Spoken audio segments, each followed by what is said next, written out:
السلام علیکم ورحمۃ اللہ وبرکاتہ۔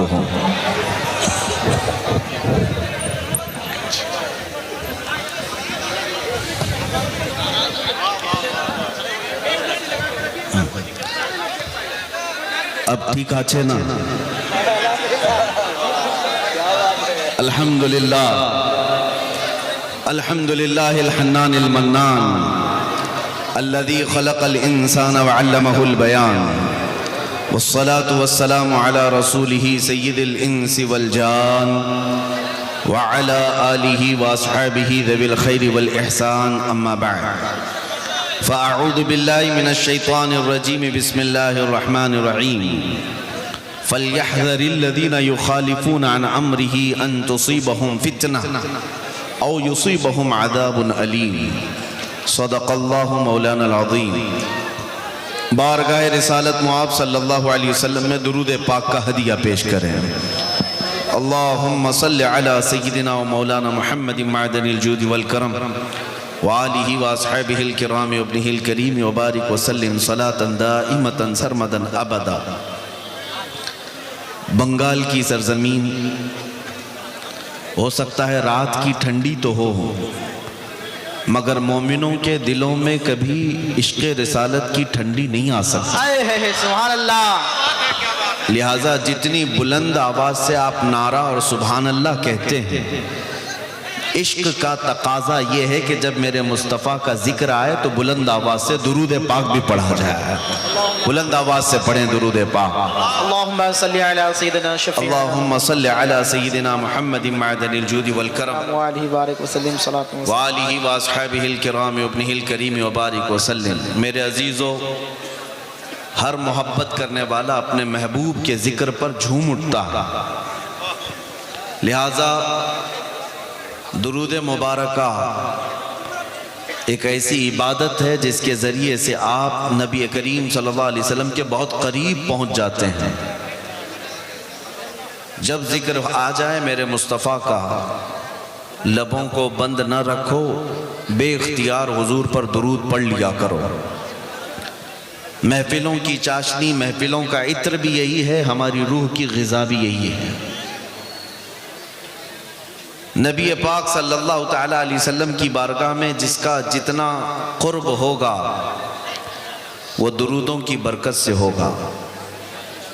امام غزالی رحمۃ اللہ تعالیٰ علیہ نے لکھا ہے۔ بہرحال میں اپنی گفتگو کو آگے بڑھاتا ہوں یہ عرض کرتے ہوئے، یا رسول اللہ، ابی و امی فدا کا یا رسول اللہ، تیرے عشق کی بدولت مجھے زندگی ملی ہے، تیرے عشق کی بدولت مجھے زندگی ملی ہے، میری بات بن گئی ہے تیری بات کرتے کرتے، ہے جو زندگانی باقی یہ ارادہ کر لیا ہے، تیرے منکروں سے آقا میں مروں گا لڑتے لڑتے۔ عزیزان گرامی وقار، ہماری زندگی کا کل اثاثہ، ہماری زندگی کا کل سرمایہ، ہماری زندگی کا خلاصہ اور لب لباب حاصل کلام صرف یہی ہے جس کو اعلیٰ حضرت فاضل بریلوی رحمۃ اللہ علیہ نے فرمایا، انہیں جانا انہیں مانا نہ رکھا غیر سے کام۔ للہ الحمد میں دنیا سے مسلمان گیا، اور مرشد گرامی حضور تاج الشریعہ بدر الطریقہ رحمۃ اللہ تعالیٰ علیہ فرماتے ہیں، بلحوث سن، سیم و زر کی بندگی اچھی نہیں۔ بلحوث کس کو کہتے ہیں؟ خواہشات کا پجاری، اپنے خواہشات کے پیچھے بھاگنے والا۔ اور سیم و زر کیسے کہتے ہیں؟ سونا اور چاندی کو۔ حضور تاج الشریعہ فرماتے ہیں، اے خواہشات کے پیچھے بھاگنے والے، سونے چاندی کی غلامی اچھی نہیں ہے۔ بلحوث سن، سیم و زر کی بندگی اچھی نہیں، ان کے در کی بھیک اچھی، سروری اچھی نہیں۔ کل زندگی کا خلاصہ یہی ہے جو ہمیں ہمارے اسلاف سے ملا ہے، اور قرآن یہ کہتا ہے فَلْيَحْذَرِ الَّذِينَ يُخَالِفُونَ عَنْ أَمْرِهِ أَن تُصِيبَهُمْ فِتْنَةٌ۔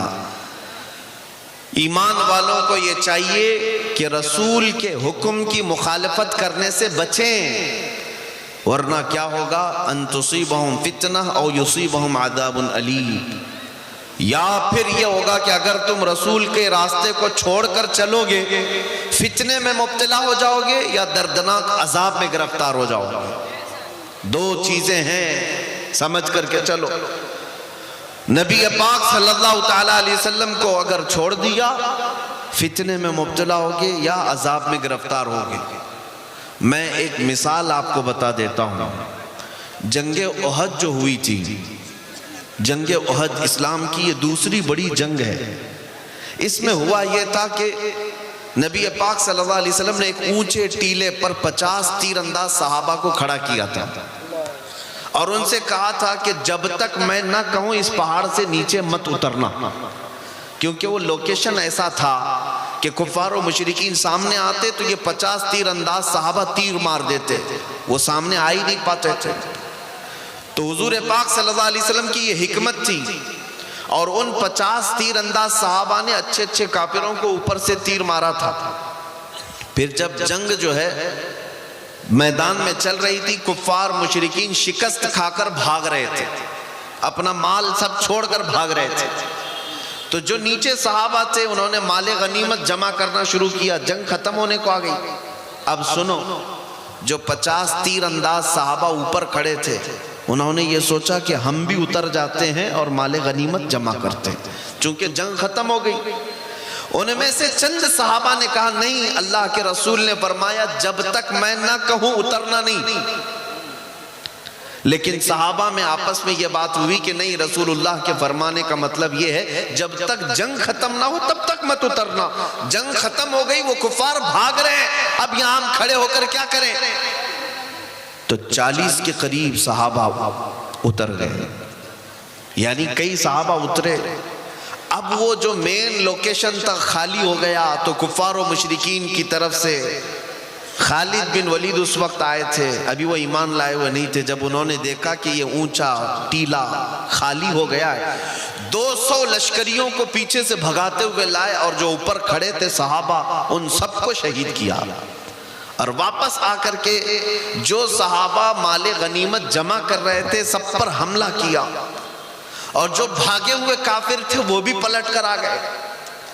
دونوں کے بیچ میں صحابہ پس گئے، 70 صحابہ کی جانیں گئی اس جنگ احد میں. میں یہ بات کیوں عرض کر رہا ہوں؟ سنو، یہ وہی جنگ ہے جس میں حضرت امیر حمزہ کا سینہ چاک کر کے کلیجہ نکال کر چبایا گیا ہے. یہ وہی جنگ ہے جس میں حضرت عبداللہ بن جہش کے 80 ٹکڑے کر دیے گئے تھے جسم کے، اور کافروں نے ہار بنا کر کے پہن لیا تھا ان کے ٹکڑوں کو کاٹ کر کے. یہ وہی جنگ ہے جس میں حضرت انس بن نزیر ایسا پیس دیے گئے تھے کہ ایک انگلی کے علاوہ ان کے جسم کا کوئی حصہ ہی نہیں ملا. یہ وہی جنگ ہے جس میں حضرت سعد ابن ربی کے جسم میں 12 نیزے لگے تھے، پیٹ پھٹ گیا تھا. یہ وہی جنگ ہے جس میں خود رسول اللہ کے 2 دانت مبارک شہید ہوئے. اتنا بڑا جو نقصان ہوا، اتنا بڑا نقصان ہوا، 70 صحابہ کی جانیں، بڑے بڑے صحابہ اس میں شہید ہوئے. کیوں ہوا؟ مفسرین فرماتے ہیں صرف اس بات کی وجہ سے کہ اللہ کے رسول نے فرمایا تھا جب تک میں نہ کہوں اترنا نہیں. رسول پاک صلی اللہ تعالیٰ علیہ وسلم کے فرمان کو جو آپ سمجھ رہے ہیں کہ حضور نے جو فرمایا، صحابہ نے یہ نہیں ہے کہ نافرمانی کرنی تھی، ان کی خطا اجتہادی تھی، اتر گئے جس کی وجہ سے اتنا بڑا نقصان ہوا. صحابہ نے جان بوجھ کر کے حضور کی نافرمانی نہیں کی، وہ ان کا اجتہاد تھا. انہوں نے سوچا کہ جنگ ختم ہونے تک کے لیے حضور نے فرمایا تھا جنگ ختم ہو گئی اب اتر جائیں گے. اس کے باوجود اتنا بڑا نقصان. مفسرین لکھتے ہیں اس آیت کی تفسیر میں، اے مسلمانوں جو جان بوجھ کر رسول اللہ کو چھوڑ چکا ہو، جو آج جانتے ہوئے نبی پاک کے احکام کی خلاف ورزی کرتا ہو، وہ تو احد کے میدان میں 70 شہید ہوئے تھے، آج 70 لاکھ بھی مرے تو کیا فرق پڑتا ہے؟ آج 70 لاکھ کی بھی جان جا سکتی ہے. وجہ یہی ہے جس کو اقبال نے 2 جملوں میں بیان کر دیا تھا. کیا ہے؟ ان کے جو ہم غلام تھے خلق کے پیشوا رہے ہیں، ان کے جو ہم غلام تھے خلق کے پیشوا رہے، ان سے پھرے جہاں پھرا پھر آئی کمی وقار میں، ان سے پھرے جہاں پھرا پھر آئی کمی وقار میں۔ اے میرے عزیزو، جذبات جوش سب اپنی جگہ پر، جب تک تم محبت کے تقاضوں کے مطابق نہیں اتر سکتے، حضور پاک صلی اللہ تعالیٰ علیہ وسلم کے لیے اپنا سب کچھ قربان کرنا ضروری ہے، صرف زبان سے نہیں۔ ابھی میں پوچھوں گا تو سب دو دو ہاتھ اٹھائیں گے کہ کون کون اپنی گردن دینے کو تیار ہے، ہر کوئی ہاتھ اٹھائے گا۔ لیکن میں یہ پوچھتا ہوں، جو بندہ حضور کے لیے جان دے سکتا ہے وہ کچھ گناہ چھوڑ کیوں نہیں سکتا؟ اپنی عادتوں کو بدل کیوں نہیں سکتا؟ اور میں نے تو یہ بھی دیکھا ہے، 8 دن کا اگر کسی کو عشق ہو جائے کسی لیلا سے، اور مجنوں کو ہم نے دیکھا ہے وہ چہرہ بھی بدل لیتا ہے، کپڑے بھی بدلتا ہے، ہیئر اسٹائل بھی بدلتا ہے، گھنٹوں لیلا کے انتظار میں جا کر کے پارک میں انتظار بھی کرتا ہے۔ مجازی عشق میں جب تو اپنے آپ کو بدل سکتا ہے، جبکہ یہ بھی بھروسہ نہیں لیلا کتنے دن تیرے ساتھ رہنے والی ہے، یہ بھی بھروسہ نہیں، باوجود اس کے اپنے آپ کو بدل سکتے ہو، تو اس نبی رحمت شہنشاہ دو جہاں کے لیے کیوں نہیں بدلا جا سکتا، جو ہمیں ایک بار تھام لے تو دنیا میں بھی تنہا نہیں چھوڑتا، قبر میں بھی نہیں اور حشر میں بھی نہیں، حشر میں بھی وہ تنہا کبھی نہیں چھوڑتے۔ تو ان کے لیے کیوں نہیں بدل سکتے، ان کے لیے کیوں نہیں بدل سکتے؟ اس کو ہی اعلیٰ حضرت فرماتے ہیں، آج لے ان کی پناہ آج مدد مانگ ان سے، آج لے ان کی پناہ آج مدد مانگ ان سے، کل نہ مانیں گے قیامت میں اگر مان گیا۔ اے عزیز ساتھیوں، مسلمانوں، میری امت کے غیور نوجوانوں، ایک حدیث میں تمہارے سامنے رکھتا ہوں، سنو۔ اللہ کے رسول صلی اللہ علیہ وسلم ارشاد فرماتے ہیں، لا یؤمن احدکم حتی یکون ہواہ تبعا لما جئت بہ، تم میں سے اس وقت تک کوئی مومن نہیں ہو سکتا جب تک وہ اپنی خواہشات کو میری مرضی کے مطابق نہ بنائے۔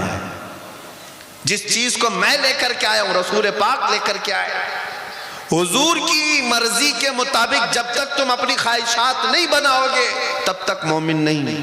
یہ کہنا آج سے چھوڑ دو کہ میری مرضی میں جیسا چاہوں گا جیوں گا، نہیں، یہ کہنا چھوڑ دو، یہ ہماری لائف ہے، ہمیں انجوائے کرنے دو۔ کسی کی لائف نہیں ہے، تم میں سے کسی کی اپنی زندگی نہیں ہے، بلکہ حقیقت میں ہے کیا ہمارے پاس؟ تاج الشریعہ سے سنو، وہ خود کہتے ہیں زندگی یہ نہیں ہے کسی کی کسی کے لیے، زندگی یہ نہیں ہے کسی کی کسی کے لیے، زندگی ہے نبی کی نبی کے لیے۔ نا سمجھ مرتے ہیں زندگی کے لیے، جینا مرنا ہے سب کچھ نبی کے لیے۔ یہ ہے اصل زندگی، یہ ہے اصل زندگی۔ جب تک تم اپنی خواہشات کو نبی کی مرضی کے مطابق نہیں ڈھال سکتے، مومن کامل نہیں ہو سکتے۔ صحابہ اکرام رضوان اللہ تعالیٰ علیہ مجمعین کی چند مثالیں میں تمہارے سامنے رکھتا ہوں۔ عزیزان گرامی وقار، انہوں نے جسم کی قربانیاں دی، مال کی قربانیاں دی، اولاد کی قربانیاں دی، جائیداد کی قربانیاں دی، وطن کی قربانیاں دی، رشتوں کی قربانیاں دی، کیا نہیں کیا میرے مصطفیٰ کریم صلی اللہ علیہ وسلم کی محبت پانے کے لیے، ہر چیز کو انہوں نے ٹھکرایا ہے۔ حضرت صہیب رومی ایک صحابی ہیں جوان، اور مکہ مکرمہ میں ان کا حال یہ تھا، اتنی مہنگی خوشبو لگاتے تھے کہ جس گلی سے گزرتے پوری گلی مہکتی تھی۔ جب ایمان لائے رسول پاک صلی اللہ علیہ وسلم پر تو ان کا حال یہ تھا کہ وہ ان کے ماں باپ سخت قسم کے کافر اور دشمنی میں ملوث، اپنے بیٹے کو ٹارچر کرنا شروع کیا کہ اگر تو محمد صلی اللہ تعالیٰ علیہ وسلم پر جو ایمان لایا ہے اس سے اگر باز نہیں آئے گا تو تم کو ہم اپنی جائیداد سے آگ کر دیں گے۔ یعنی باپ کہتا ہے میری جائیداد میں تیرا حصہ نہیں ہوگا۔ بیٹے نے کہا خوشی خوشی منظور ہے، پوری جائیداد آپ رکھ لو، مجھے میرے مصطفیٰ کی محبت کا چھوڑ دیا۔ یہاں تک کہ باپ نے کہا میرے گھر میں بھی تیرے لیے جگہ نہیں، تو نکل جا۔ حضرت صہیب نکلنے لگے، سنو میرے عزیزوں، کہا کہ ٹھیک ہے تم اپنے گھر پہ رہو، میں مدینے چلتا ہوں۔ مکہ سے مدینے ہجرت کر رہے تھے تو ماں پیچھے سے پکار کر کہتی ہے بیٹا تیرے جسم پر جو کپڑے ہیں وہ بھی ہماری کمائی کے ہیں، تیرے نہیں ہیں، وہ بھی اتار دے۔ کتنے کٹھور دل تھے وہ لوگ، کتنے سخت لوگ تھے۔ حضرت صہیب نے وہ لباس بھی اتار دیا، ٹاٹ کے کپڑے پہن لی، ٹاٹ کی گونی ڈال لی، کانٹے لگا لیے اور چلنے لگے۔ تب بھی بس نہیں کیا، باپ نے کچھ گنڈوں کو بھیجا بیچ راستے میں حضرت صہیب کو مارنے کے لیے۔ گنڈے آئے، راستے میں اتنا مارتے کہ ان کی ناک پھٹ گئی، خون جاری ہو گیا، مار مار کر کے تھک گئے۔ پھر پوچھا اب کیا ارادہ ہے؟ وہ اٹھتے ہیں اور لنگڑتے ہوئے کہتے ہیں مدینے جانا ہے، مصطفیٰ کریم صلی اللہ علیہ وسلم کے ہاں جانا ہے۔ خواہشات تو یہ کہتی ہیں کہ اپنے گھر میں رہیں، خواہشات تو یہ کہتی ہیں کہ میں اپنے مال کا مالک رہوں، لیکن ٹھکرا دینا صرف میرے مصطفیٰ کے لیے یہی ایمان ہے، یہ ایمان ہے۔ اور اتنے زخمی تھے، پیدل چل کر کے مدینے آئے۔ صحابہ کہتے ہیں جب وہ مدینے آ رہے تھے، شام کا وقت تھا، رسول پاک صلی اللہ علیہ وسلم مسجد نبوی سے باہر آ کر کھڑے ہیں جیسے کسی کا استقبال کرنے کے لیے کھڑے ہیں۔ صحابہ نے پوچھا یا رسول اللہ کوئی قبیلہ آ رہا ہے، کوئی وفد آ رہا ہے جس کا آپ انتظار کر رہے ہیں؟ نبی پاک صلی اللہ علیہ وسلم نے فرمایا نہیں، میرا ایک دیوانہ، میرا ایک محب میری محبت میں زخم کھا کر آ رہا ہے۔ تو صحابہ دیکھتے ہیں حضرت صہیب آ رہے تھے، زخمی حالت، گھٹنے پھوٹے ہوئے ہیں، ناک پھٹی ہوئی ہے، پورے جسم میں ٹاٹ کے کپڑے ہیں۔ جب وہ قریب آئے، نبی پاک صلی اللہ علیہ وسلم نے اپنی چادر اٹھا کر کے ان کے جسم پر ڈال دی، اپنے سینے سے لگا لیا۔ اتنی ہی بات تھی۔ سنو، حضرت صہیب کہتے ہیں اے لوگوں، دنیا میں سب سے زیادہ محبت کرنے والی کوئی ذات ہے تو وہ ماں ہوتی ہے، سب سے زیادہ محبت کرنے والی ماں ہوتی ہے، لیکن میں وہ بندہ ہوں جس سے میری ماں نے بھی کپڑے اتار لیے، اس کے باوجود اگر مجھے کسی نے چادر پہنایا ہے تو تاجدار مدینہ کی ذات۔ نعرہ تکبیر، نعرہ تکبیر، نعرہ رسالت، نعرہ رسالت۔ مجھ سے ماں سے زیادہ محبت کرنے والی ذات۔ اور پھر رسول پاک فرماتے، حضرت صہیب کہتے ہیں پھر گنڈوں نے کتنا مارا تھا، میرے باپ نے کتنا مال لیا تھا، میرا گھر کس نے ہڑپا تھا، مجھے کچھ فکر نہیں۔ یا رسول اللہ، ہر ستم ہر مصیبت گوارا ہے، بس ایک بار تم کہہ دو کہ تو ہمارا ہے۔ ان کا مسلک تو یہی تھا، ہر مصیبت ہر ستم گوارا ہے، یا رسول اللہ بس ایک بار کہہ دو کہ تو ہمارا ہے۔ وہ صحابہ اکرام رضوان اللہ تعالیٰ علیہ مجمعین نے مشقتیں اٹھائی ہیں، قربانیاں دی ہیں، اپنی خواہشات کو ترک کیا ہے۔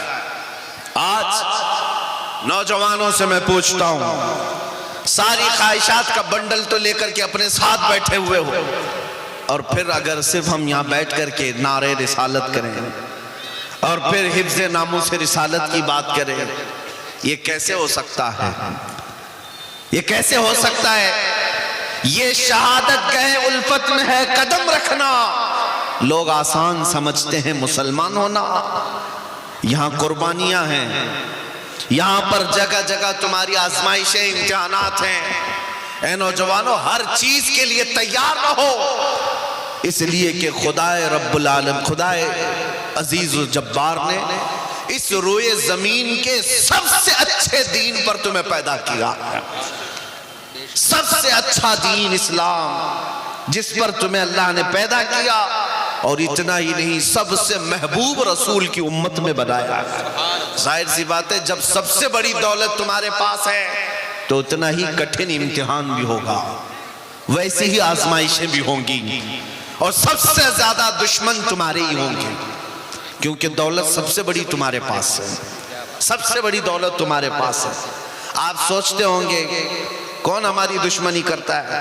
آج ایک مسئلہ میں سمجھا دیتا ہوں آپ کو، ہمارے ملک کی بات میں کھل کر کے کہہ رہا ہوں، ہوتا ہے ہوگا اس میں نیوز چینل والے بھی آتے ہوں گے، جس کو جتنا مرچ مسالہ لگانا ہے لگاؤ، مجھے اس سے کچھ فرق نہیں پڑتا۔ سنو، ٹی وی ڈیبیٹ میں آج سب سے زیادہ مدعا کس کو بنایا جاتا ہے؟ آنکھ بند کر کے تم بولو گے مسلمان۔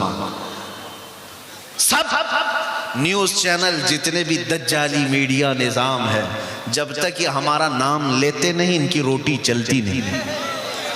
کیوں میاں؟ کیا بات ہے؟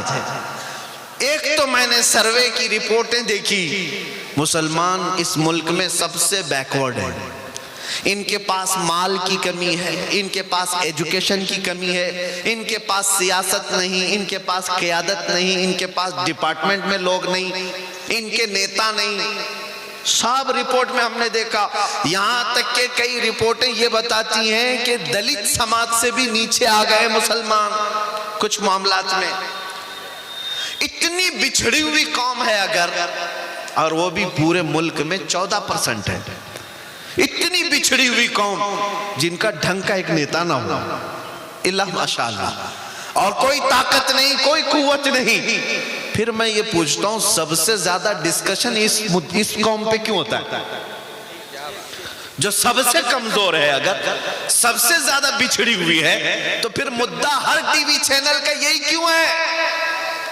صبح سے شام تک کھولو یہی برقع، اذان، داڑھی، ٹوپی، نماز، مصلی، مسجد، اس کے علاوہ کیا ہے؟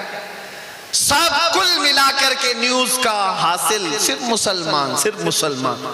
میں بہت دنوں تک یہ سوچتا رہا، جب اس قوم کے پاس کچھ ہے ہی نہیں تو یہ نیوز چینل میں اتنی زیادہ کیوں ہاہاکار مچی ہوئی ہمارے نام سے؟ پھر اقبال کی بات یاد آئی، کچھ بات تو ہے، کچھ بات تو ہے کہ مٹتی نہیں ہستی ہماری، صدیوں رہا ہے دشمن دور زماں ہمارا۔ کوئی بات تو ہے جس کی وجہ سے بہت زیادہ تم ٹارگٹ پر ہو، بہت زیادہ نشانے پر ہو۔ وہ کیا بات ہے؟ دنیا کو پتہ ہے، شاید تمہیں پتہ نہ ہو، دنیا جانتی ہے، شاید تم نہیں جانتے۔ ہاں میں مانتا ہوں تمہارے پاس سیاست کی کمی ہے، ایجوکیشن کی کمی ہے، قیادت مفقود ہے، مال و دولت میں کم ہو، اثر و رسوخ میں کم ہو، میں مانتا ہوں، لیکن دنیا کو پتہ ہے یہ سب کچھ ان کے پاس نہیں۔ لیکن ایک دولت ان کے پاس ایسی ہے کہ جس دن وہ بیدار ہوئی دنیا کا جاگنا حرام کر کر رکھیں گے۔ وہ دولت کا نام ہے عشق مصطفیٰ، جس کو اقبال نے کہا تھا، یورپ آج بھی یہ کہتا ہے، یہ فاقہ کش موت سے ڈرتا نہیں، ذرا روح محمدی اس کے بدن سے نکال دو۔ دنیا اسی بات کی دشمن ہے کہ سب لٹ گیا ہے، لیکن نام محمد پر مرنے کا جذبہ ابھی تک لٹا نہیں ہے۔ اسی لیے تو ہم پکار کر کے کہتے ہیں، رسول پاک صلی اللہ تعالیٰ علیہ وسلم کے نام پر لب پر نعت پاک کا نغمہ کل بھی تھا اور آج بھی ہے، اپنا سب کچھ گنبد خضرا کل بھی تھا اور آج بھی ہے۔ بتلا دو گستاخ نبی کو غیرت سنی زندہ ہے، ان پہ مر مٹنے کا جذبہ کل بھی تھا اور یہی وہ جذبہ ہے، یہی وہ دولت ہے، یہی وہ قیمت ہے جو تمہیں آج تک سٹینڈ کر کے رکھی ہوئی ہے۔ اب اسی دولت کو تھوڑا سا اور بڑھانے کی ضرورت ہے۔ جو چنگاری تمہارے سینوں میں جل رہی ہے، یہ شعلہ بنانے کی دیر ہے۔ جس دن یہ محبت مصطفیٰ کا چراغ شعلہ بنے گا، پھر تمہیں کسی اور طاقت کی ضرورت نہیں، تمہارا چلنا پھرنا بھی لوگوں کے لیے دشوار بن جائے گا، تمہارا رعب اللہ تعالیٰ دوسروں کے اوپر ڈال دے گا۔ اس لیے میرے عزیزوں، نبی پاک صلی اللہ تعالیٰ علیہ وسلم کی محبت اگر سچی ہے تو اپنے خواہشات کو قربان کرو، اپنے خواہشات کو قربان کرو۔ تمہاری خواہش گناہوں کے اڈوں پر لے جانا چاہتی ہے، لیکن میرے مصطفیٰ تمہیں مدینے کی طرف بلا رہے ہیں۔ اور اعلیٰ حضرت نے کیا فرمایا؟ وہ تو نہایت سستا سودا بیچ رہے ہیں جنت کا، وہ تو نہایت سستا سودا بیچ رہے ہیں جنت کا، ہم مفلس کیا مول چکائیں، اپنا ہاتھی خالی ہے۔ اور اعلیٰ حضرت نے یہ سب کو سمجھایا تھا، سونا جنگل رات اندھیری چھائی بدلی کالی ہے، سونے والوں جاگتے رہیو چوروں کی رکھوالی ہے۔ کون سے چور ہیں یہاں پر؟ کون سے چور ہیں؟ وہ اعلیٰ حضرت فرماتے ہیں آنکھ سے کاجل صاف چرا لیں، یہاں وہ چور بلا کے ہیں، تیری گٹھری تاکی ہے اور تو نے نیند نکالی ہے۔ آنکھ سے کاجل چراتے ہوئے کسی کو دیکھا ہے آپ نے؟ اعلیٰ حضرت نے اس میں مثال دیکھے کیسے، آنکھ سے کاجل چرانے والے چور یہاں پر ہیں۔ آنکھ سے کاجل کا مطلب کیا ہے؟ ایک مومن کا کاجل اور سرما عشق مصطفیٰ ہے، محبت مصطفیٰ ہے جو سب کی آنکھوں میں لگا ہوا ہے، اور یہ عشق مصطفیٰ کا سرما چرانے والے چور موجود ہیں۔ اور جب یہ تمہارے آس پاس پھٹک رہے ہیں تو گہری نیند میں سونا مناسب نہیں ہے، تم جاگتے رہو، جاگتے رہو۔ دنیا کی محبت میں فریفتہ ہونے والوں سنو، اعلیٰ حضرت فرماتے ہیں شہد دکھائے زہر پلائے، قاتل ڈائن شوہر کش، اس مردار پہ کیا للچائے، دنیا دیکھی بھالی ہے۔ یہ دنیا کا حال یہ ہے کہ دکھانے کی چیزیں شہد جیسی، اور جب کھاؤ گے تو وہ زہر ہے۔ یہ گناہوں کو سجا سجا کر لاتی ہے تمہارے پاس، اور تم اس کو سمجھتے ہوئے فیشن ہے، یہ ماڈرنزم ہے، اور جب تم اس کو حلول کر جاتے ہو یہ زہر ہے جو تمہیں دوزخ کی طرف لے جا رہا ہے۔ آج گناہوں کے نام بدلے جا چکے ہیں۔ بہت سارے نوجوان شراب پیتے نہیں، شراب نہیں پیتے، وسکی پیتے نہیں پیتے، لیکن بیئر پیتے۔ کیا ہے میاں بیئر کیا چیز؟ دیکھا وہ فروٹ سے بنتا ہے، شراب کیا؟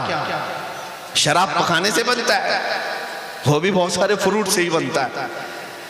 لوگوں کو ذہن بدلنے کے لیے نام بدلے گئے، زنا کا نام کلب رکھ دیا گیا، مجرے کرنے کے لیے، بھنگڑا ڈالنے کے لیے برے الفاظ استعمال کیے جاتے تھے، پہلے نچنیاں کہتے تھے، لیکن اب اس کو ڈانس کا نام دیا جائے، وہی فیشن ہے، وہ فیشن ہے۔ جوا کھیلنے والے ہوتے تھے، ان سے دنیا بچتی تھی، لیکن اب جوے باز، سٹے باز، دنیا کے بڑے بڑے کروڑ پتی بیٹنگ کرتے ہیں۔ ہم کیا کام ہے؟ کرکٹ، فٹ بال میں بیٹنگ کرنا، جوے باز، گیمبلر۔ یہ وہ لوگ ہیں جن کے متعلق رسول پاک صلی اللہ تعالیٰ علیہ وسلم کی احادیث میں سخت ترین مذمت آئی ہے۔ سود کھانے والے، آپ بیاج کہتے رہے ہوں گے، لیکن اب دنیا اس کو انٹرسٹ کے نام سے، نیا لفظ فائنانس کے نام سے کھلاتی ہے۔ سود کا ایک لقمہ کھانے والا میرے مصطفیٰ فرماتے ہیں خانہ کعبہ کے سامنے اپنی ماں سے زنا کرنے کے برابر ہے۔ مسلمانوں کو ان تمام چیزوں میں لا کر ڈال دیا گیا ہے، گناہوں کے نام بدلے گئے۔ اسی لیے ایک ہی بات میں کہہ رہا ہوں، توجہ سے سنیں، جب تک تم اپنی خواہشات کو حضور کی مرضی کے مطابق نہیں بناؤ گے، یہ دنیا قدم قدم پر تمہیں زہر پلاتی رہے گی، زہر پلاتی رہے گی۔ آپ کو کیا کیا نام دے دیے گئے؟ بہت سارے نوجوان سجنے سنورنے کے نام پر اپنا تشخص بگاڑ لیا، اپنی آئیڈینٹیٹی بدل دی۔ تمہاری داڑیاں تو گٹر میں بہہ رہی ہیں، تمہاری ٹوپیاں تو چھپی ہوئی ہیں، شرم آتی ہے؟ ان دوسروں کو دیکھو، چوٹی رکھنے میں شرم نہیں آتی، بالیاں پہننے میں شرم نہیں آتی، چوڑیاں پہننے میں شرم نہیں آتی۔ نوجوانوں کی بات کر رہا ہوں، کپڑے پھاڑ کر کے پہننے میں شرم نہیں آتی، لیکن مصطفیٰ کریم کے اخلاق پر عمل کرنے میں شرم آتی ہے۔ انصاف کرو، پھر کون سے مسلمان ہو؟ جب تک تم اپنے آپ کو نہ بدلو گے یہ حالات نہیں بدلنے والے۔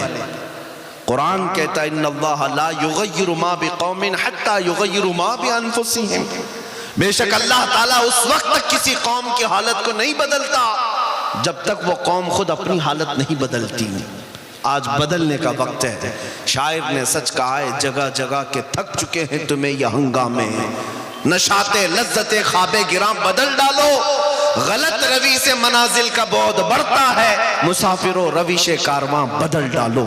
میں آیا ہوں صرف یہاں پر اس بات کے لیے کہ تمہارے گھروں میں ہر پیدا ہونے والا بچہ میرے مصطفیٰ کا سپاہی بن کر کے نکلے، نبی پاک صلی اللہ تعالیٰ علیہ وسلم کی عزت پر پہرا دینے والا بن کر نکلے۔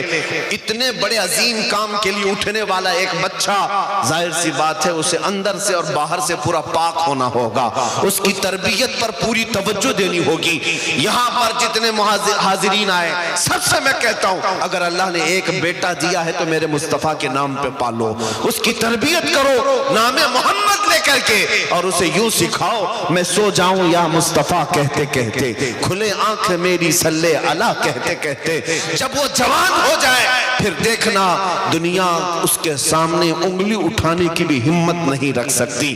آج تم نے اپنے بچوں کا آوارہ کر رکھا ہے، ان کو کسی اور کے گود کے حوالے کر دیا ہے، ان کو تم ایرے غیرے کے تربیت میں ڈال رکھے ہو۔ صرف اتنی بات میں کہنے آیا ہوں، تمہارا ہر بچہ میرے مصطفیٰ کا سپاہی ہونا چاہیے، نبی پاک صلی اللہ تعالیٰ علیہ وسلم کی محبت میں اس کی پرورش ہونی چاہیے۔ ایک ماں کا جذبہ دے کر میں اپنی گفتگو کو سمیٹتا ہوں۔ توجہ، مدینے کی خاتون ہے، مدینے کی خاتون ہے، جنگ احد میں ایک نوجوان شہید ہو گیا، جنگ میں ایک نوجوان شہید ہو گیا، لوگوں نے آ کر کے اس کی ماں کو بتایا تمہارا بیٹا شہید ہو گیا، اکلوتا بیٹا تھا، اگر ہماری عورتوں کا کوئی ایک جوان بیٹا دنیا سے چلا جائے پتہ نہیں وہ آسمان سر پر اٹھا لے، ماتم کرنے لگے، چہرہ نوچنے لگے، بال کھولنے لگے۔ نہیں، مدینے کی خاتون تھی، حجاب میں نکلتی ہے، سیدھے احد کے میدان میں آتی ہے، رسول پاک صلی اللہ علیہ وسلم کا دیدار کرتی اور پوچھتی ہے یا رسول اللہ کیا مجھے اجازت ہے میں اپنے بیٹے کو دیکھ سکوں، میرے بیٹے کی لاش دیکھوں؟ نبی پاک صلی اللہ علیہ وسلم نے فرمایا ہاں تیرا بیٹا شہید ہو گیا، اللہ اس کو بلند مقام دے، جا تو دیکھ سکتی ہے۔ سنو اے مسلمانوں، وہ خاتون آئی اپنے بیٹے کو ڈھونڈتے ہوئے، میدان میں پڑی ہوئی ایک لاش ہے، جوان بیٹے کی لاش جب ماں دیکھے تو کلیجہ پھٹ جانا چاہیے، لیکن کمال ہے وہ مدینے کی خاتون، سلام ہو ان کی عظمتوں اور قربانیوں پر، اپنے بیٹے کی لاش کے قریب آئی، جسم سے جبہ ہٹایا، جسم سے جبہ ہٹایا اور پلٹا، پیٹھ پر ہاتھ پھیرتی رہی، سینے پر ہاتھ پھیرتی رہی، پھر جبہ سیدھا کیا، مسکرائی اور سجدے میں گر گئی، سجدے میں گر گئی، شکر ادا کرنے لگی۔ صحابہ وہاں کھڑے تھے، انہوں نے پوچھا ہے خاتون آپ یہ کیا کر رہی ہیں؟ سنو مدینے کی خاتون کیا کہتی ہیں، کہتی ہیں بات دراصل یہ ہے میرے اس جوان بیٹے کی میں نے شروع سے پرورش اسی نام پہ کی تھی کہ کبھی اس کی جوانی کام آئے تو میرے مصطفیٰ کے کام آئے، میرے نبی پاک کی عزت کے لیے کام آئے۔ پھر جب احد کی لڑائی کا اعلان ہوا میں نے اپنے بیٹے کو سجا سوار کر کے اپنے گھر سے رخصت کیا تھا، جب میرا بیٹا کل گھر سے مجھ سے رخصتی لے رہا تھا میں نے اس کو نصیحت کے طور پر ایک لفظ کہا تھا، بیٹا اگر جنگ میں سختیاں آ گئی، اگر دشمنوں کی طرف سے بہت زیادہ وار ہونے لگے، تجھے میں قسم دیتی ہوں نبی پاک کو چھوڑ کر بھاگنا مت میدان سے، کبھی پیٹ پیچھا کر کے بھاگنا مت، اور اگر تو میدان سے بھاگتے ہوئے مارا گیا، بھاگتے ہوئے مارا گیا، ماں کہتی ہے میں اپنا دودھ معاف نہیں کروں گی، میں اپنا دودھ معاف نہیں کروں گی۔ بچوں کی تربیت اس نام پر مدینے کی خواتین کرتی تھی، میں اپنا دودھ نہیں معاف کروں گی۔ یہ خاتون کہتی ہیں مجھے پھر جب پتہ چلا میرا بیٹا شہید ہو گیا، میں دوڑتی ہوئی آئی دیکھنے کے لیے، اور میں نے اس کا جبہ اٹھا کر جو پیٹھ پر دیکھا، یہی دیکھا کہ کہیں یہ بھاگتے ہوئے پیٹھ پیچھے سے تو نہیں مارا گیا، کافر ہونے سے پیچھے سے وار کر کے تو نہیں مارا، یہ بھاگتا ہوا تو نہیں مارا گیا۔ میں نے دیکھا میرے بیٹے کی پیٹھ پر ایک بھی تیر کا نشان نہیں ہے، جتنے نشان ہے سب اس نے سینے پر لیا ہے۔ اسی بات پر میں اللہ کا شکر ادا کرتے ہوئے سجدہ ریز ہوئی۔ وہ کیسی خواتین تھی، اپنا لال اور اپنا جگر دے بھی دیا، لیکن یہ دیکھا کہ میرے مصطفیٰ کی خدمت میں پورا اترا بھی ہے یا نہیں اترا۔ میرے عزیزوں، بچوں کی تربیت مدینے والے یوں کیا کرتے تھے، اس لیے مدینہ چھوٹا ضرور تھا لیکن قیصر و کسریٰ کی فوجیں بھی مدینے کے نام سے تھر تھراتی تھی، خوف سے ڈرتی تھی۔ کیوں؟ مدینہ طیبہ میں پلنے والے چھوٹے بچے بھی بڑے بڑے بادشاہوں کو آنکھ دکھانے کے قابل تھے، ان کی پرورشیں تھی اس طرح۔ اے عزیز قوم کے غیور نوجوانوں، آج میں اتنا میسج دے کر کے جاتا ہوں، آج کے جو حالات بگڑتے جا رہے ہیں اس کی وجہ یہی ہے۔ ظاہر سی بات ہے جب تم سونے لگ جاؤ گے تو کتے راج کرنا شروع کر دیں گے، تمہارا چلنا پھرنا جاری رہے گا تو کتے اپنی اپنی جگہوں پر جائیں گے۔ آج یہ تمام حالات کے بدلنے کی وجہ یہی ہے، ہم نے اپنے ہاتھوں اپنی بہت ساری خرابیاں کی ہیں، اپنے ہاتھوں اپنی بربادیاں شروع کی ہیں۔ انہیں کون سمجھائے نوجوانوں کو کہ تمہارا دین کتنا پاکیزہ ہے، کتنا خوبصورت ہے، اس سے بہتر عزت تمہیں کہیں نہیں مل سکتی۔ مصطفیٰ کریم کے قدموں میں جو عزت ہے وہ فرشتے بھی اس کی عزت کرتے ہیں، لیکن تم کہاں ڈھونڈنے نکلے؟ بالی ووڈ میں، ہالی ووڈ میں، اور تم سیریلز میں، ٹی وی چینلز میں دیکھنے پر چل پڑے۔ جب قوم اپنا تشخص اور اپنی آئیڈینٹیٹی چھوڑ دیتی ہے تو وہ لوگوں کی ٹھوکروں پر آ جاتی ہے۔ ہماری اپنی روایات برقرار رکھنا ہمیں ضروری ہے۔ آ جاؤ میرے مصطفیٰ کے اخلاق پر۔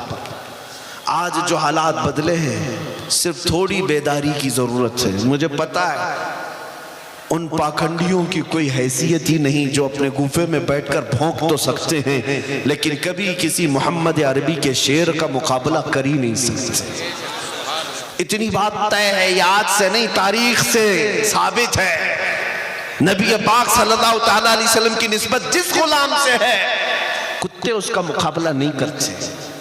اور یہ بات بھی میں بتا دوں، ہا ہو بہت ہو رہا ہوگا، دنیا والے بہت کچھ بڑے بڑے بلند بانگ دعوے کر رہے ہوں گے، لیکن اتنی بات ضرور ہے بہت سارے کیڑوں کی آواز سے اور کتوں کی آواز سے انقلاب نہیں آتا۔ ایک شیر بھی اگر دہاڑے تو پورے میدان میں انقلاب آتا ہے۔ بڑی بڑی ان آوازوں کی طرف ہمیں توجہ کرنے کی ضرورت نہیں۔ ہم نے دیکھا ہے آج احساس صرف اس بات کا ہو رہا ہے کہ ہمیں چھیڑنے والے لوگ کھلے عام آزاد ہو گئے، ورنہ اتنی مجال نہیں تھی کہ میرے نبی تک انگلی پہنچ جائے، قرآن تک پہنچ جائے، اسلام تک پہنچ جائے۔ ہونا تو کچھ نہیں، نہ حضور کی شان میں ایک نقطہ فرق آ سکتا ہے، نہ کلام خدا قرآن مقدس کا ایک نقطہ بدلا جا سکتا ہے، کچھ نہیں ہوگا۔ لیکن شرم کی بات یہ ہے کہ ہماری زندگی میں ان تک ہاتھ کیسے گیا، اس بات کا افسوس ہے۔ باقی قرآن کے مٹائے جانے کا یا رسول پاک کی عزت کا سوال ہی نہیں بنتا، کیونکہ اعلیٰ حضرت نے فرمایا تو گھٹائے سے کسی کے نہ گھٹا ہے نہ گھٹے گا۔ یا رسول اللہ جب بڑھائے تجھے اللہ تعالیٰ تیرا، مٹ گئے مٹتے ہیں مٹ جائیں گے، آدھا تیرے نہ مٹا ہے نہ مٹے گا کبھی، چرچا تیرا رہے گا یوں ہی ان کا چرچا رہے گا، پڑے خاک ہو جائیں جل جانے والے۔ نبی پاک صلی اللہ تعالیٰ علیہ وسلم کی عزت پر کوئی آنچ نہیں آ سکتی، قرآن پاک کا ایک نقطہ نہیں بدل سکتا۔ ہم نے اپنی زندگی میں بھی نہیں دیکھا وہ رافضی کتا جو دین بدلنے نکلا، اسلام بدلنے نکلا، قرآن کو بدلنے نکلا، حالت ایسی ہو گئی کہ گھر کا وہ کیا کہتے دھوبی کا کتا، نہ گھر کا نہ گھاٹ کا۔ آج یہی حالت ہو گئی، نہ ادھر کا رہا نہ ادھر کا رہا، بیچ سڑک میں پڑا رہا۔ اب تو ایسے ایسے اسٹیٹمنٹ آتے ہیں اس کے، جان کا خطرہ ہے، میں جان کا خطرہ ہے۔ یہ ذلت تو ابھی دنیا میں دیکھنی ہے، آخرت کی باقی ہے۔ سچ فرمایا امام عشق و محبت نے، یا رسول اللہ جو تیرے در سے یار پھرتے ہیں در بدر یوں ہی خار پھرتے ہیں، در بدر یوں ہی خار پھرتے ہیں۔ جو حضور پاک کو چھوڑتا ہے وہ ذلتوں کا شکار ہوتا ہی ہے، ہونا کچھ نہیں ہے۔ جو حضور کی طرف انگلی اٹھاتے رہے وہ سب کیڑے فنا ہو جائیں گے، سب کیڑے فنا ہو جائیں گے، برساتی موسم کے کیڑے۔ لیکن میرے مصطفیٰ کریم کی شان جیسی تھی ویسی ہی باقی رہنی ہے، بلکہ قرآن ان کے متعلق کہتا ہے وَلَلْآخِرَةُ خَيْرٌ لَكَ مِنَ الْأُولَىٰ، اے رسول ہر آنے والی گھڑی آپ کی پچھلی گھڑی سے بہتر ہے۔ آپ کی شان بلند ہوتی ہی جائے گی صبح قیامت تک۔ ارے میاں یہ تو قرآن کی بات ہے ہی ہے۔ جارج برنارڈ شا، انگریز تاریخ دان، ایک مورخ یا انگریز ایک دانشور ہے، وہ کہتا ہے، ہماری جماعت کا نہیں، وہ کہتا ہے میں نے دنیا میں بہت سارے انقلاب دیکھے، ریولیشن اور انقلاب لانے والی شخصیتیں جب تک زندہ تھی ان کا انقلاب بھی زندہ تھا، لوگ بھی زیادہ تھے، لیکن جب وہ شخصیتیں مر گئی تو انقلاب بھی ٹھنڈا پڑ گیا، وہ ریولیشن بھی گیا، جیسے لینن کا انقلاب، مارکسزم کا انقلاب، سوشلزم کا انقلاب، ڈیموکریٹک کا انقلاب، بہت سارے انقلاب آئے۔ جارج برنارڈ شاہ کہتا ہے لیکن ایک انقلاب مدینے سے آیا تھا، محمد الرسول اللہ کا، وہ گئے 14 صدیاں ہو گئی لیکن اس انقلاب میں ایک آنچ برابر، ایک انگلی برابر بھی کمی نہیں آئی، بلکہ ہر زمانے میں ان کے انقلاب کا اثر بڑھتا ہی جاتا، بڑھتا ہی رہا۔ یہ کون کہہ رہا ہے؟ دوسرے خیمے کے لوگ بھی اس بات کو مانتے ہیں کہ میرے مصطفیٰ کریم کے دین پر آج بھی کوئی فرق نہیں آیا، اسلام کی فطرت میں قدرت نے وہ لچک دی ہے، جتنا ہی دباؤ گے اتنا ہی وہ ابھرے گا۔ اے مسلمانوں میرا یہ میسج سن کر کے جاؤ، ہمارے تمام مسائل کا حل یہی ہے کہ محمد سے وفا تو نے تو ہم تیرے ہیں، یہ جہاں چیز ہے کیا لوح و قلم تیرے ہیں۔ اب آؤ ہم یہ عزم کر کے آج اٹھتے ہیں، زندگیاں گزاری عیاشیوں میں، گناہوں کے اڈوں پر، بربادیاں تو ہم نے اپنے آنکھوں سے دیکھی ہے، لوگ آج ہمیں ٹھوکروں پر رکھ رہے ہیں، کبھی مسجدوں کی طرف نشانے، کبھی ہمارے گنبدوں کی طرف، کبھی خانقاہوں کی طرف، کبھی ہماری بچیوں کے حجاب کی طرف، کبھی قرآن، کبھی رسول، کبھی خدا کی شان کی طرف۔ لیکن آج ہر مسلمان نوجوان کو بدلنا ہوگا اور یہ عہد کرنا ہوگا، اب میں جیوں گا تو میرے مصطفیٰ کے اخلاق پر جیوں گا، ان کی سنتوں پر جیوں گا۔ آؤ نبی پاک کی طرف مخاطب ہو کر کے یوں عرض کرو، یا رسول اللہ، دہن میں زبان تمہارے لیے، بدن میں ہے جان تمہارے لیے، ہم آئے یہاں تمہارے لیے، اٹھے بھی وہاں تمہارے لیے۔ وآخر دعوانا الحمدللہ رب العالمین۔ ورحمۃ اللہ وبرکاتہ۔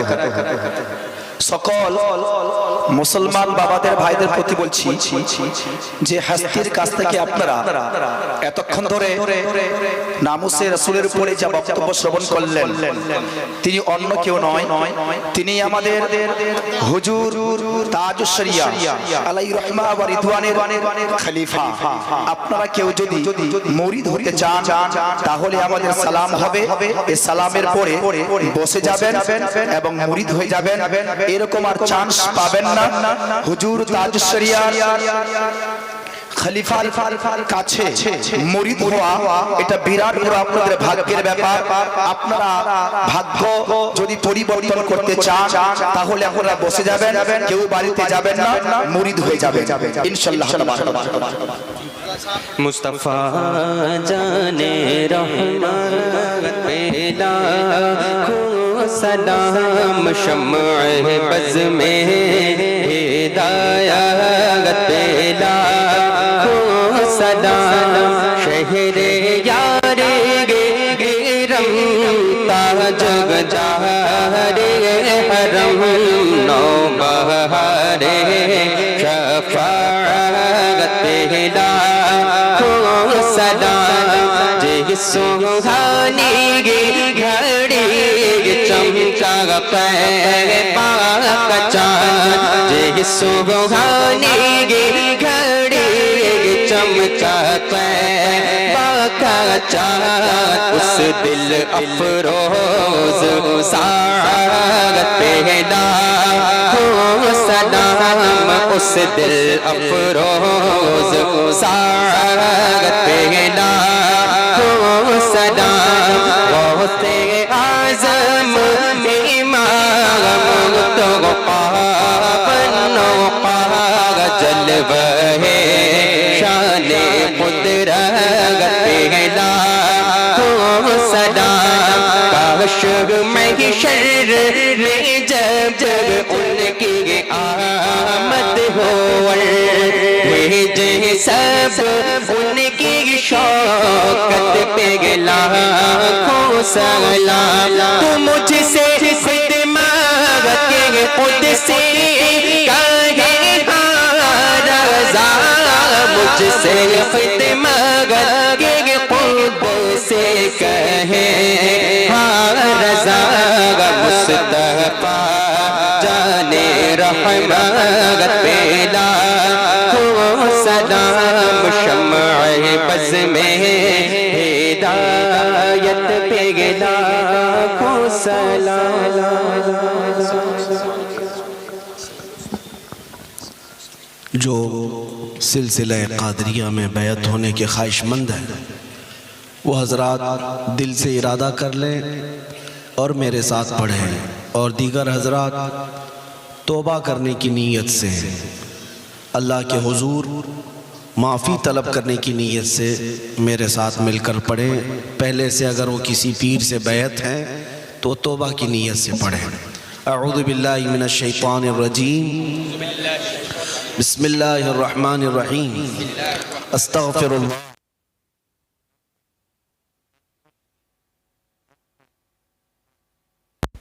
لا الہ الا اللہ محمد الرسول اللہ صلی اللہ علیہ وسلم، رضیت باللہ ربا وبمحمد صلی اللہ علیہ وسلم رسولا نبیا وبالاسلام دینا وبالقرآن کتابا وبالکعبۃ قبلہ وبالمؤمنین اخوہ۔ الہی میں نے توبہ کی اپنے پچھلے تمام گناہوں سے، عہد کرتا ہوں شریعت مصطفیٰ صلی اللہ علیہ وسلم پر قائم رہوں گا، ہر فرض ہر واجب کو ان کے وقتوں پر ادا کرتا رہوں گا، ہر برائی سے بچتا رہوں گا۔ الہی میں وعدہ کرتا ہوں اہل سنت و جماعت کے سچے مذہب پر قائم رہوں گا۔ میں داخل ہوا سلسلہ عالیہ قادریہ میں، الہی مجھے غوث پاک کے مریدوں میں قبول فرما، قیامت کے دن ان کی جماعت میں حشر فرما۔ اپنے دل پر ہاتھ رکھ کر یہ پڑھیں، میں نے اپنی جان، اپنا مال، اپنا سب کچھ اللہ اور اس کے رسول کے لیے بیچ دیا، بیچ دیا، بیچ دیا۔ میں نے اپنی گردن، اپنا خون ناموس رسالت کی حفاظت کے لیے وقف کیا، وقف کیا، وقف کیا۔ ان اللہ اشتری من المؤمنین انفسهم واموالهم بان لهم الجنہ یقاتلون فی سبیل اللہ فیقتلون ویقتلون وعدا علیہ حقا فی التوراة والانجیل والقرآن ومن اوفى بعہدہ من اللہ فاستبشروا ببیعکم الذی بایعتم بہ وذلک هو الفوز العظیم۔ الہ العالمین، ستار العیوب، غفار الذنوب، قدیر و جبار، خدا اس محفل پاک کو شرف قبولیت عطا فرما۔ آمین۔ اے رب کریم احسن الخالقین، اس جلسے پاک کو ہمارے گناہوں کا کفارہ بنا دے، ہماری نجات کا ذریعہ بنا دے، ہمارے جنت میں جانے کا سبب بنا دے۔ یہاں پر جتنے بچے، بوڑھے، مرد، خواتین، جوان حاضر ہیں، مولا اس جلسے کی جگہ سے نکلنے سے پہلے سب کی بخشش کا اعلان فرما۔ آمین۔ اے رب کریم احسن الخالقین، ہم میں جو بیمار ہیں انہیں شفا دے دے، جو بے اولاد ہیں انہیں صاحب اولاد بنا دے، مولا جو قرضوں میں ڈوبے ہوئے ان کے قرضوں میں آسانیاں دے دے، جو ناحق مقدمے اور جیلوں میں ہیں ان کی رہائی کی سبیل پیدا فرما۔ مولا جو بے روزگار ہے انہیں حلال روزیاں عطا کر، جو بے جوڑ ہے انہیں صالح رشتے عطا فرما۔ اے کریم خدا، تیرے دربار میں خصوصی التجا ہے، مولا ہم سب کو گناہوں کی بیماری سے شفا عطا کر، جادو، سحر، سفل علوی، ہر طرح کی نظر بد سے ہماری حفاظت فرما، شرین، فتین، حاسدین کے حسد سے ہماری حفاظت فرما۔ اے کریم خدا رحم الراحمین، اس پورے علاقے کو مرکز عشق رسول بنا دے، یہاں پر آئے ہوئے تمام مومنین مومنات کو زمینی آسمانی بلاؤں سے محفوظ کر دے، غیروں کی محتاجی سے ہمیشہ انہیں محفوظ فرما۔ مولا انہوں نے تیرا اور تیرے حبیب پاک کے ذکر کا مجمع سجایا ہے، اے رب کریم تو ان کے دلوں کو پاک کر دے، ان کے گھروں گھروں کو صاف کر دے، ان کی قبروں کو روشن کر دے، اے رب ذوالجلال ان کا جنت میں ٹھکانہ بنا دے۔ الہ العالمین یہاں پر جتنے حاضرین ہیں سب کی طرف سے تیرے دربار میں ہاتھ پھیلا کر کے عرض کرتا ہوں مولا یہاں کے ہر گھر میں میرے مصطفیٰ کا سپاہی پیدا فرما، مجاہد اسلام پیدا فرما، تیرے نبی پاک کی عزت کے لیے ان کے قدموں پر مر مٹنے والی جان عطا فرما۔ الہ العالمین ستار العیوب غفار الذنوب قدیر و جبار خدا منبر پر موجود تمام علماء ذوی احترام کا سایہ دراز فرما دے، ان کے علم میں، عمل میں، اخلاق میں خوب برکتیں عطا فرما۔ اے رب کریم ان کے وقار میں بلندیاں عطا فرما، جلسہ پاک کو سجانے والوں کو، انتظامیہ کو خوب برکتوں سے نواز دے۔ اے اللہ اخیر میں اتنی التجا ہے، ہماری آنکھوں کے بند ہونے سے پہلے ایک بار تیرے حبیب پاک کے چہرے کی زیارت نصیب فرما۔ ان اللہ و ملائکتہ یصلون علی النبی یا ایھا الذین آمنوا صلوا علیہ وسلموا تسلیما۔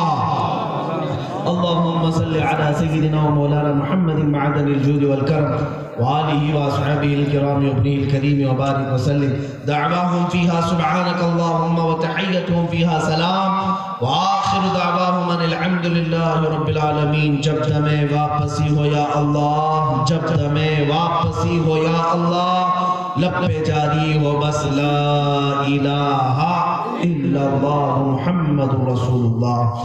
لبیک یا رسول اللہ، لبیک یا رسول اللہ، لبیک یا رسول اللہ۔